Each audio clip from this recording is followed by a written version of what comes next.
Baal, esse era o nome do deus cananeu das tempestades, da chuva e da fertilidade. Em outras palavras, o dono do clima no panteão pagão. Como toda a sobrevivência agrícola da região dependia da chuva, os povos acreditavam que Baal tinha poder direto sobre colheitas, rebanhos e até sobre a fertilidade humana. O resultado foi óbvio.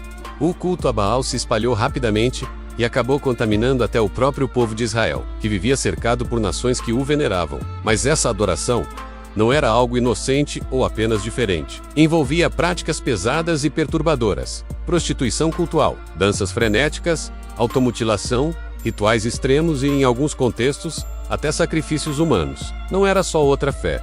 Era uma idolatria que desumanizava, distorcia o sexo, matava inocentes e colocava demônios no lugar de Deus. Foi por isso que Elias, no Monte Carmelo, protagonizou aquele confronto épico contra os profetas de Baal, deixando claro diante de todos que só o Senhor é Deus. Azerá era outra divindade poderosa no imaginário pagão, considerada uma Dulcemi, ligada à fertilidade, ao sexo e à força vital da natureza. Ela era vista como esposa de El, um deus idoso e criador. Seu culto acontecia debaixo de árvores, em postes sagrados erguidos nos altos montes, colinas e florestas. À primeira vista, o cenário parecia bonito, quase poético, mas a realidade era muito mais sombria. A adoração a Azerá envolvia imoralidade sexual, prostituição cultural e rituais carregados de sensualidade. A ideia era manipular os deuses por meio do prazer, como se o desejo humano pudesse forçar bênçãos divinas. Sacerdotisas se relacionavam sexualmente com homens em troca de promessas de prosperidade nas colheitas. Era a santidade sendo trocada por um culto sensual disfarçado de espiritualidade. O auge dessa afronta aconteceu quando o rei Manassés mandou fazer uma imagem esculpida de Azerá e a colocou dentro do próprio templo do Senhor. Um ato gravíssimo. Deus deixou claro que não toleraria esse sincretismo, porque não existe maior termo entre o Deus Santo de Israel e divindades que celebram os instintos mais carnais do ser humano. Moloque, por sua vez, talvez seja o mais sombrio de todos. Alguns acreditam que fosse apenas outro nome de Baal, mas o que se sabe com certeza é que Moloque exigia o sacrifício mais cruel possível. Crianças vivas queimadas no fogo. Era adoração com cheiro de morte. Em Levítico 18, Deus proíbe claramente esse horror, dizendo para que nenhum filho fosse oferecido a Moloque. Em Jeremias 7, ele afirma algo ainda mais forte. Jamais ordenou tal coisa, nem isso jamais passou por sua mente. A imagem mais conhecida de Moloque era uma estátua de metal com braços estendidos e uma fornalha acesa em seu interior. Os bebês eram colocados ali enquanto tambores tocavam alto para abafar os gritos.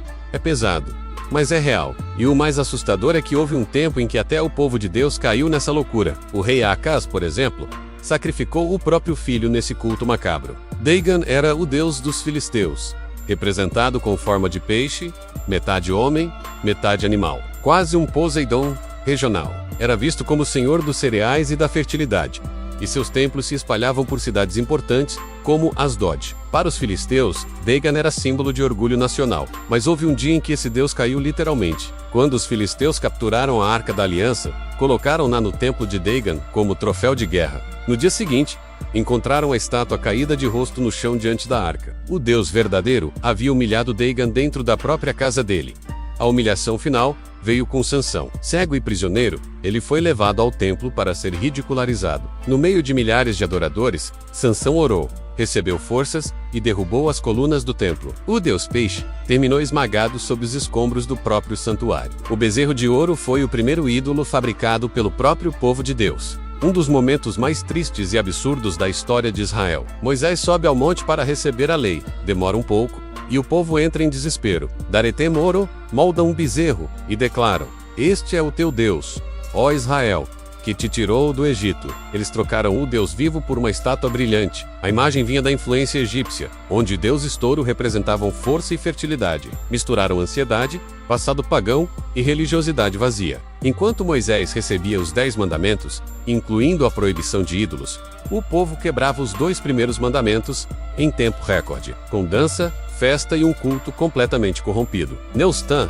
era a serpente de bronze feita por Moisés, a mando de Deus no deserto. Quem olhasse para ela com fé era curado das mordidas venenosas. Um símbolo poderoso de salvação, que séculos depois apontaria para Cristo. Mas o símbolo virou ídolo. O povo começou a queimar incenso para a serpente, transformando um instrumento de cura em amuleto místico. No reinado de Ezequias, foi necessário destruí-la e chamá-la de um pedaço de bronze qualquer, encerrando aquela idolatria. Beelzebu, cujo nome significa Senhor das Moscas, era uma divindade cultuada em Ecrom, um título que acabou virando motivo de zombaria. Com o tempo, o nome passou a representar o próprio chefe dos demônios. No Novo Testamento, os fariseus acusam Jesus de expulsar demônios pelo poder de Beelzebu. A cegueira espiritual era tamanha que chamaram a obra do Espírito Santo de coisa satânica. Por isso Jesus faz aquele alerta severo sobre a blasfêmia contra o Espírito. Quemós era o deus nacional dos Moabitas, ligado à guerra e à destruição, com rituais que também incluíam sacrifícios humanos. Em um episódio chocante,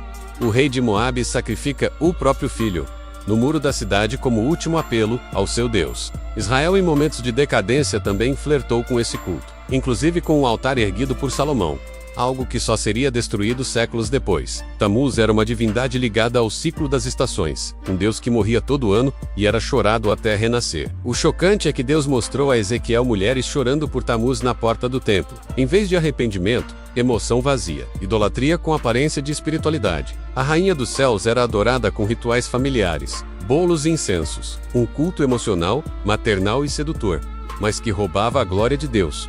Já Mamon não tinha templo nem estátua, mas talvez seja o ídolo mais adorado até hoje. Jesus deixou claro: não dá para servir a Deus e ao dinheiro. Mamon promete controle, segurança e poder, mas escraviza e rouba a alma. Quando o dinheiro vira o centro, até a fé pode ser corrompida. Bel, título de Marduk, o grande deus da Babilônia, era símbolo de poder e civilização, mas quando a Babilônia caiu, suas estátuas precisaram ser carregadas como peso morto. Enquanto Deus carrega seu povo, os ídolos precisam ser carregados por ele. Diana, ou Ártemis, era a deusa de Éfeso.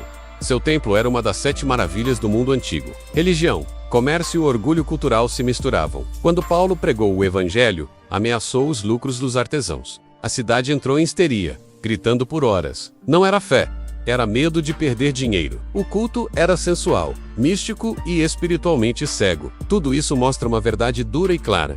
Idolatria nunca foi só sobre imagens. Sempre foi sobre trocar o Deus vivo por algo que parece oferecer controle, prazer, segurança ou poder. E isso continua acontecendo até hoje.